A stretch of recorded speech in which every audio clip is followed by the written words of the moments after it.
Loia tene o studu ada ko. Ina amu sava la foi me lone au de is noia.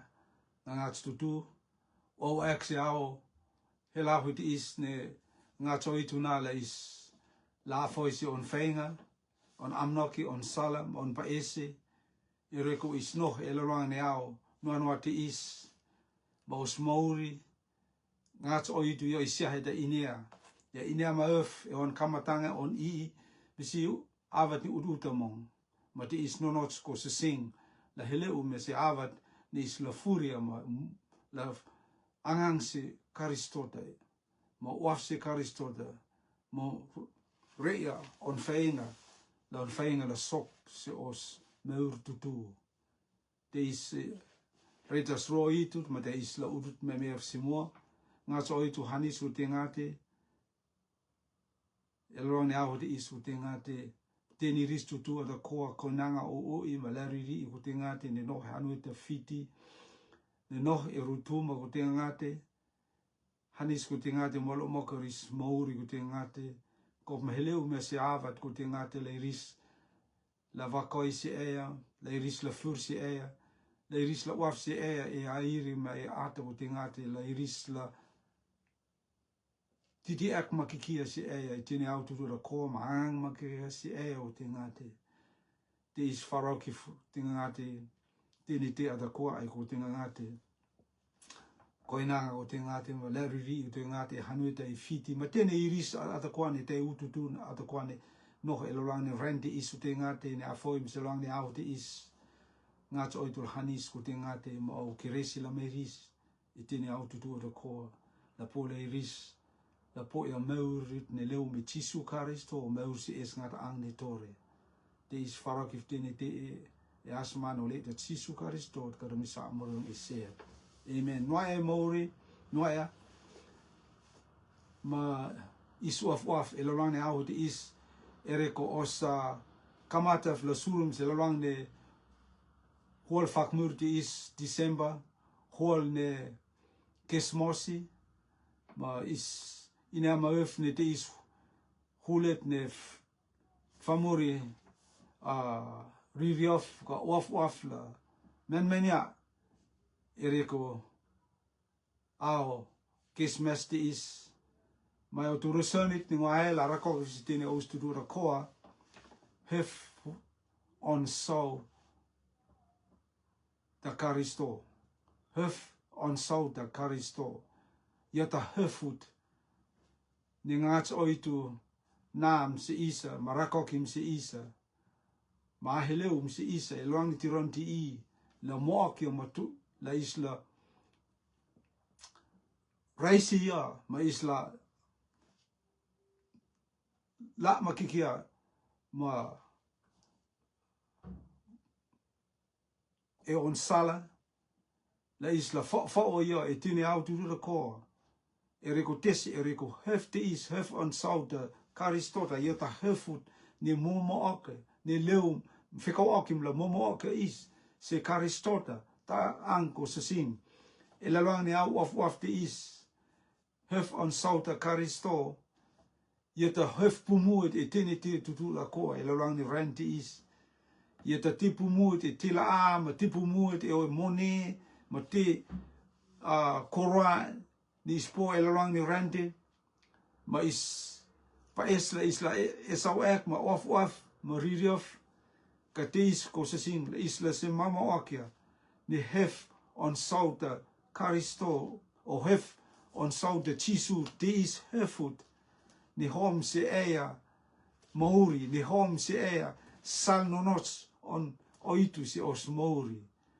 ma teis puhata ea se isa e mati o vai rua utata se ut samaruta ma te is ngola hataf se ousa puhata ea e utata ma e avat e asu tisu e Bethlehema hanua nohot e Judea e avat on Heroti sauta ma famur hel potot e palang asta leum se Jerusalem utwete e tapet ma iang ko teia te asum la saud on le tiu po e omiskel se on hefta e palangasta ma te omis leumia la titi okia tom se ia. Te is ko se sing. Versa a uta folder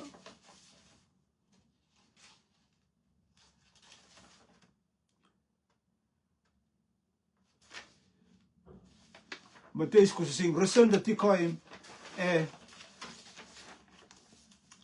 utrueta. Ma yang ka te ione asume la saud on palang lele chiu. Po omis kel si on hafta palang asta mate omis leum la titi oketom se ia. Te is resenda ti koim utni puki te is hafa hef ta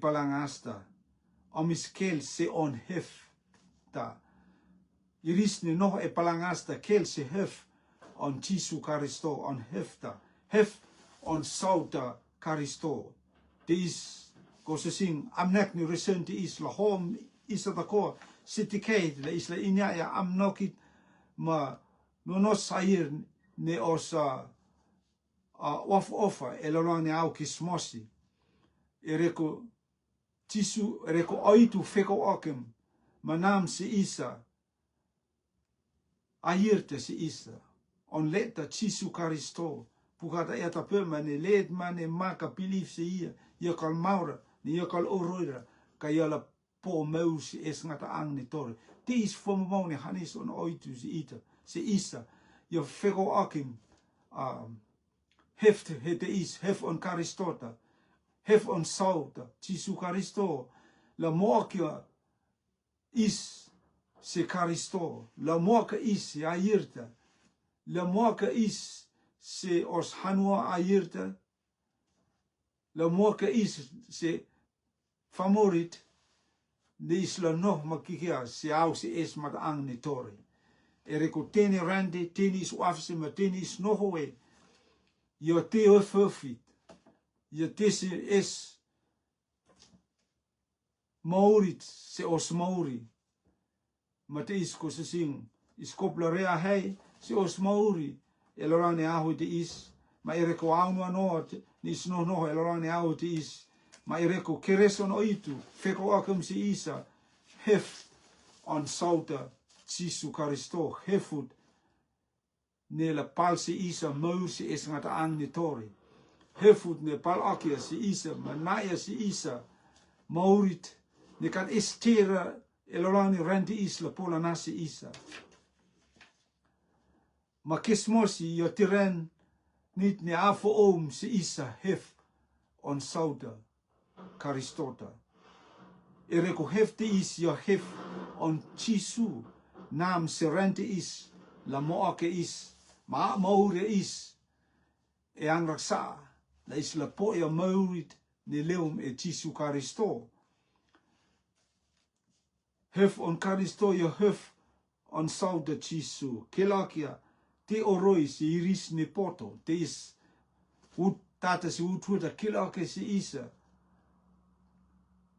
te ne oroi ma iskarpola rei ma is poki kia la rei ki poi ka poto te isa on ruane amno ki moa ke is se fir ne salta fakmene moa ke iris fir ne salta se iris ne leum hanua souta avat ne iris rei se hefte is ma te iris fawa hefte is ma iris la makikia se momo kiang ni hefte is la fakma se os mauri ko se sing hefuti momo aka is salno nord ereko os firi ko se sing ya ina ma efsia ya ina va tet ni is hawa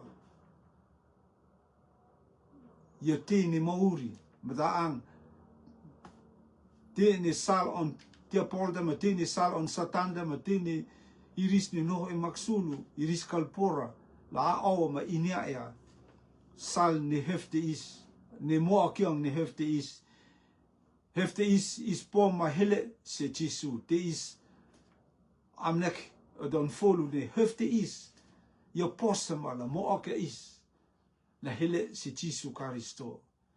Reko hefte is, je hef on oitu, je hef on Karistota, je hef on sauta, Jesu Karisto. Makat es terra, elolang ni rende is, makat es favorit, makat es atet, makat esra, te leet, la po, la, wa tuen e avat, ne toto pirio, se hefte is. Te is ko se sing.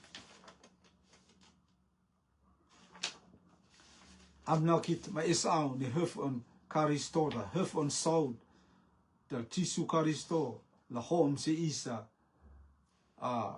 amneklili on oitu.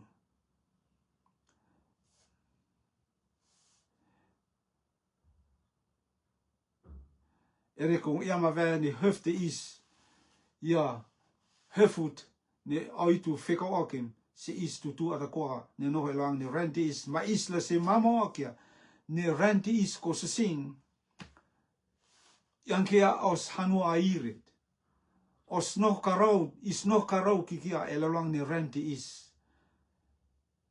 Ereko is, ma os wutut, tisia, ma os wutut es ause, ma pumosia. Rente is, hevani. Wutut ne Karistota te on rirenge. Wutut ne Karistota te la leum on fakmuri, la huaka is, la isla mou siya, ma isla noh e hanuita, ma la isla noh ma yo, e tini au tutua koa, se au se es ngat ang ni tori, te is ko se sin. Isla se mama okia, ne os noh, elolang ni rente is noh karau. Ma ta on hefte, elolang ni tironi ti i, heleu tironi i hef ne sauta, on sauta, Jesu Karisto, te is hefut ne palsio, se isa, hefut ne paesla mo aka is, se utut ne airta e onrengi, se utut ne sauta Jesu Karisto, yo onrengi, se utut ne nonos la isla hele sin. Hef on Karistota, on tane amnoki, hef on Karistota, yota hef on sauta, ma ngat kikia famer ne poto, ta po maraya hefte is, fak me ne pukhata ya, iris raim e oris hanua e utso, iris rai se hefte is, mata iris taupiria hefte is, te is ko se sing on tane amnoki, ne hefte is kalpola rai se sal ne hefte is, ki poika is nog,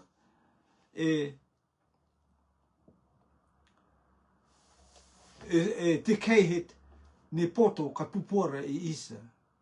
Te keihet ne is, ki poika is nog makikia e maksulu, ma is kalraira, se sal ne hefte is, ne pa es la mo akia is e airta, is kopla ut akia.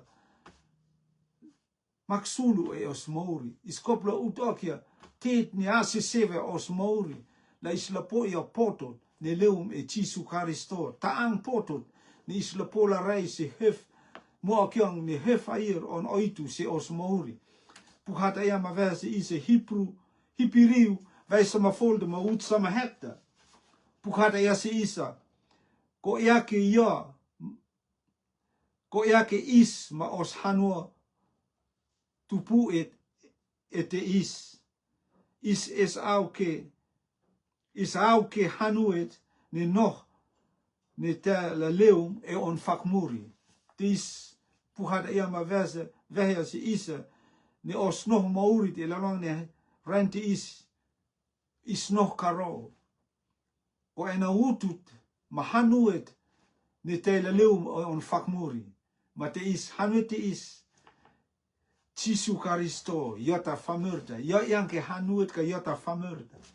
Lila Israeli fu e Jerusaleme matemana, iris kalpola utimoa, iris katpilifra, se mesaita Jesu Karisto, yoni leum, yota famur airta, yota meur airta, ma iris katpilifra, se ya, ta ona leum, se lorane tiranti i, iris no term makikia si on leungum. Bukhata yes verse is a book on Paulus i le Filipai. Vai fol ma utua hunda. Kane is ospuri anga teiki e longi. Ka is noh va tapema. Se amoringet ngangacha Jesu Karisto on la marium e tei.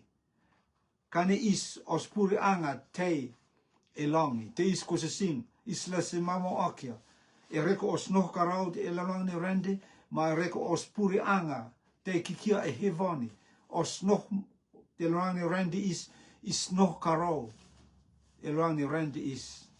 Pukada ya mate is tortora o samoriong de Jesu Karisto. Yone la marium. Ma istala noh ma ya. Ite ni auto tu atakoa. Te is ko se sing.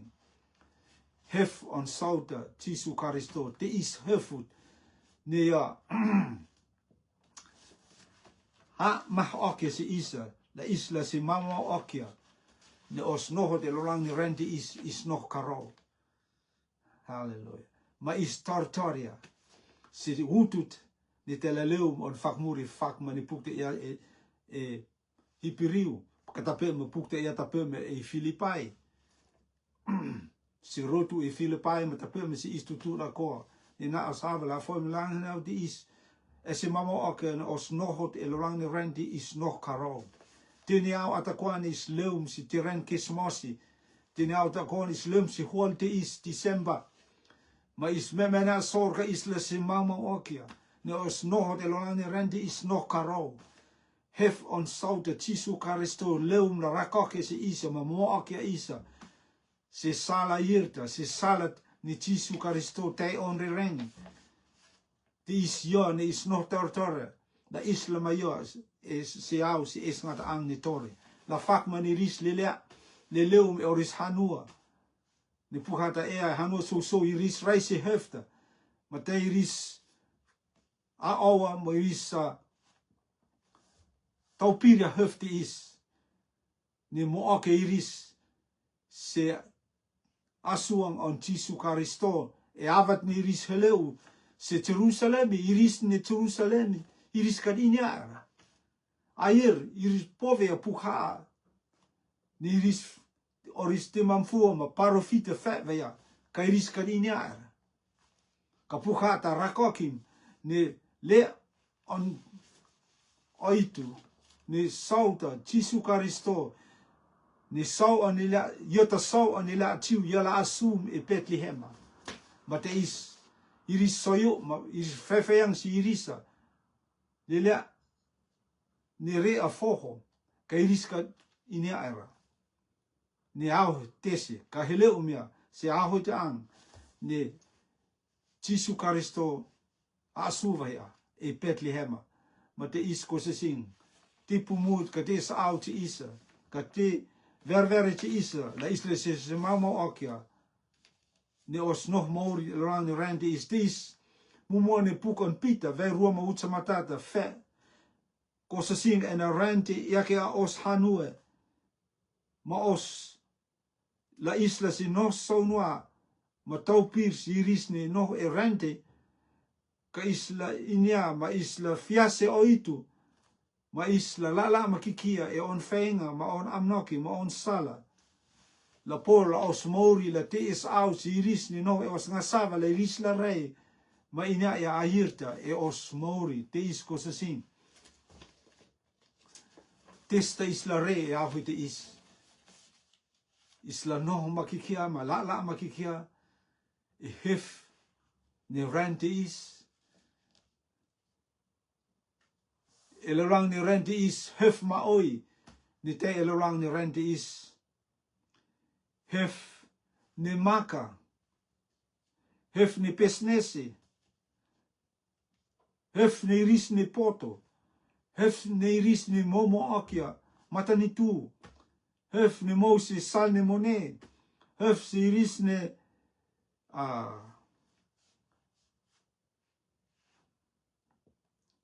momo akia orisa angangat si oitu ilarang ni tiranti i. Hef ma oie, ka hef e iris momo akia makikia si tene rente.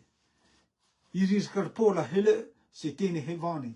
Hef esed la pola moake is. Makela ke se is, maraka ke is, mahelewa is, se airta. Hef da Jesu Christo. Hef on sout da Jesu Christo. Te is ko se sin. Hef te is da hef airta. Hef te is da hefut. Ne la hef, ne is la hef. Hof se airta. Avoia os ngarue le lane au te is ko se sin.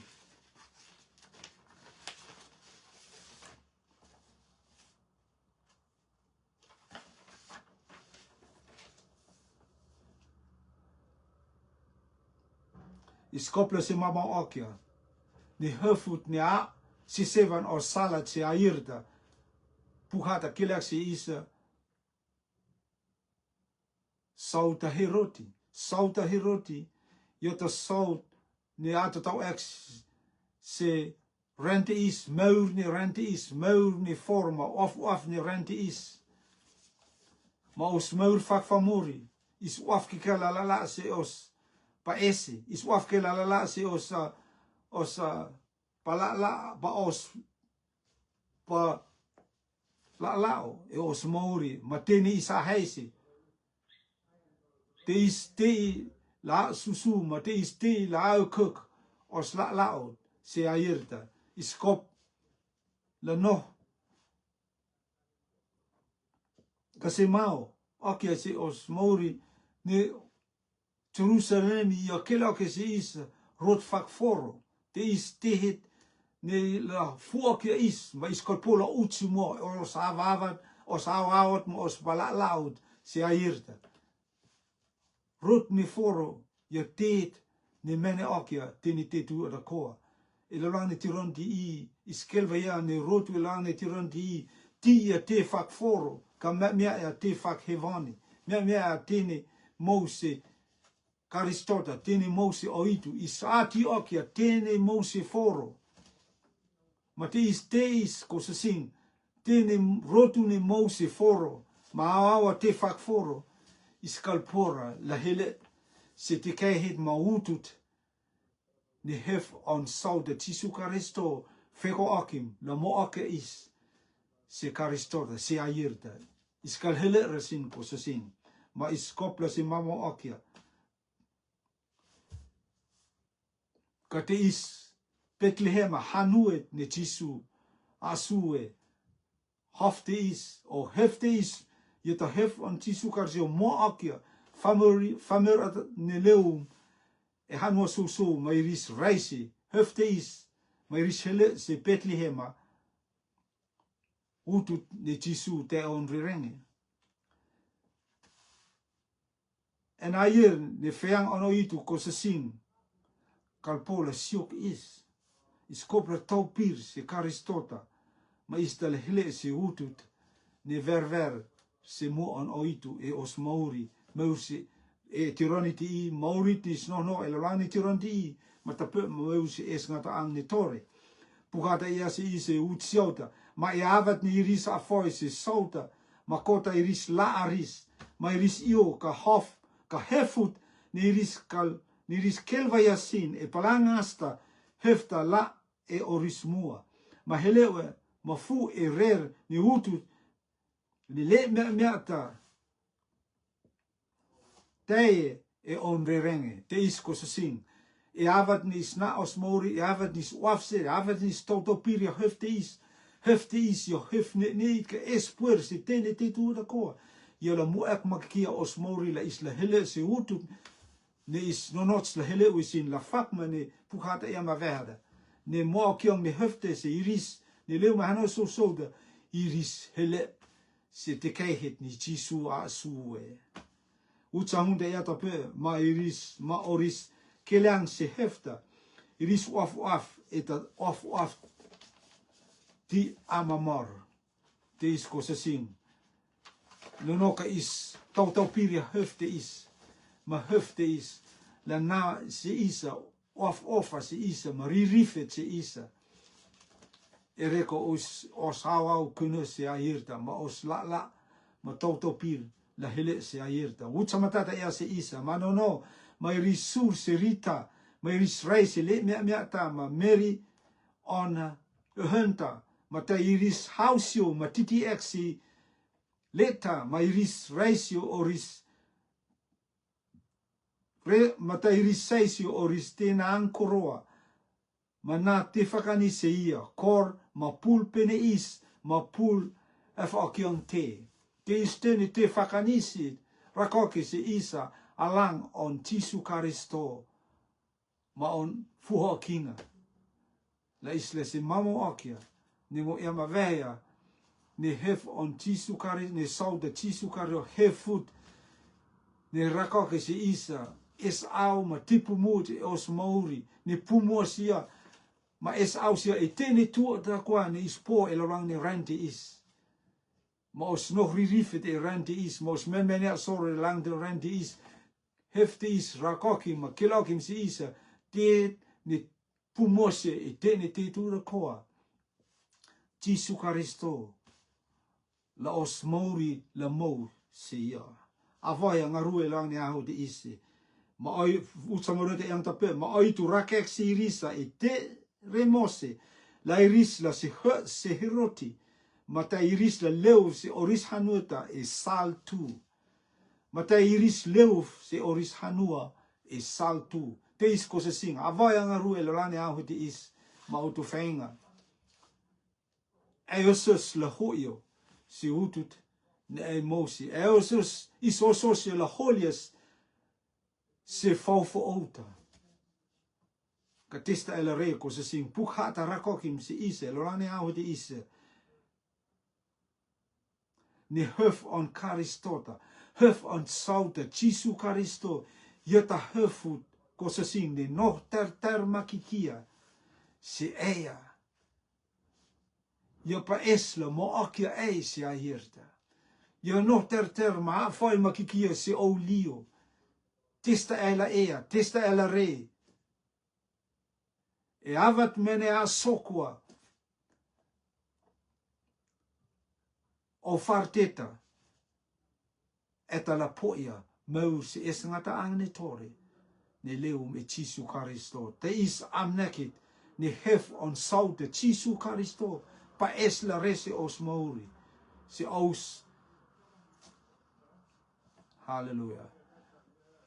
Koinanga o oi maleriri ne te os hanueta rutuma e fiti me ututu ne rente atakoa se mamo o ke kosasin ne te is hef on saute Tisu Karisto pa mo akia ei se ahirta ter makikia se ea ma hanis oitu la hanis la hosoangan ei kosasin hosoangan ei koinanga famori o oi maleriri la isla rea puer leleine os mauri la furia is la taupira is se salte is ne Tisu hef on Tisu rakoke se isa la isla hele se ia la fakma ne iris ne noso so ne pukata ea iris tau pira hefta ma iris helewen se utut ne nonots la isla helewen asuang ne salte is Tisu Karisto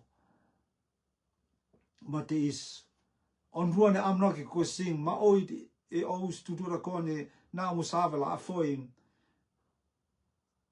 iskopula poak iskopula furse la ne sal ne hef on Tisu Karisto sauda Tisu Karisto dis hefut pa es la naise isa sala ir ne mauri la isla tau piria sala ir ne os mauri kop ma e la rodi tini tirani sapato a foi se maranga a foi se feanga no itu tini au tuto da koa ka heleu en si utut ma te kehet ne rovi a hef sal ne hef airta sal ne hef on sal de Tisu Karisto e rovia me e la ke sal ne foro sal ne amnek ne foro ma heia ne foro ma te is ngato oitu pa es la e la furia e la taupilio se sal ne hef on sal de Tisu Karisto la moake e se sal fakata la e la taupilio se sal fakat on oitu ko sin pukata ia se iris ne taupiria salfak foro iris laal. Ka iris no taupiria salfak at on o itu ris de la poia mauri ma meur se es ngata ang ni tori te is ko se sing. Nguna se e audi sa hei ma o sala ma o pa ese te e. Nono ka ela waf le ela nono makikia e salne ruata, salne angraksa, salne maksulda. Mau kalesle la pola reta te ea. O itu kalpula reta te ea po e rekotesi ta au pa ese ka kipoi ka e ia e laune au ti is ne eta la holio. La fauti is kamatang ne fauti is la kamatang ne teleleit o mauri. Alolumu te o mauri.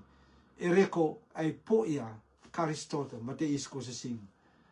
Karisto yo isiai te la pola tene o mauri. Mo mauri kalpora. La ela hohahu. E ta av atakot. E ta ava. E reko ai holio. E maksulda se tafta. Ai holio se nohot e meur fakforo se meur on Karisto Chisu. Te is ko sa sing tene te e ko sa sing is la reta o is rotu avayos ngarue lane au te is te ngate Jehova o exo hanisi ko te ngate se o hanisi mo kiresi ko te ngate o hea mo amnak se o te misfamori ko te ngate ne hanueta i rutuma fiti me tene ututua kwane rente ko te ngate Jehova hanis ko te ngate uta ke iris mo ke iris ko te ngate la fakmane hefut ne feka okin se o misa e lolang ni tirani ti I ko te ngā te hef on sauta Jisu Karisto hefu te la mo ake o misa mauri ma mausi es ngata ang ni tori te is ko te ngāte hanis ko te ngāte ma hoa mo ko te ngāte iris se aierta la iris la pilif se Jisu Karisto la iris la taupir se Jisu Karisto la no makikia e on amnoki ma salat ni ver ka aiere o mua ko te ngāte la taleet ko te ngate la si hoa e on fakmuri ko te ngate ko ha is kalpolare e takang ne ala ke tironi ti I ia teren ne a morianta te is o axe e ko te ngate o hanisi ma tini te tura ko te ngate ne a sokven ne leses la sok ko te ngate o mis o axe e ko te ngate asmana mano le te Jisu Karisto ka de misa moriang iset amen no ai tini austura koa ni na musava la foi lang ne how te is noia e mauri ma noia e a foi ngats oitul hanis malumek aus omus mauri e tene auto da ko e os hanueta rutuma fiti me tene utu ko ani renti noia ma fu omus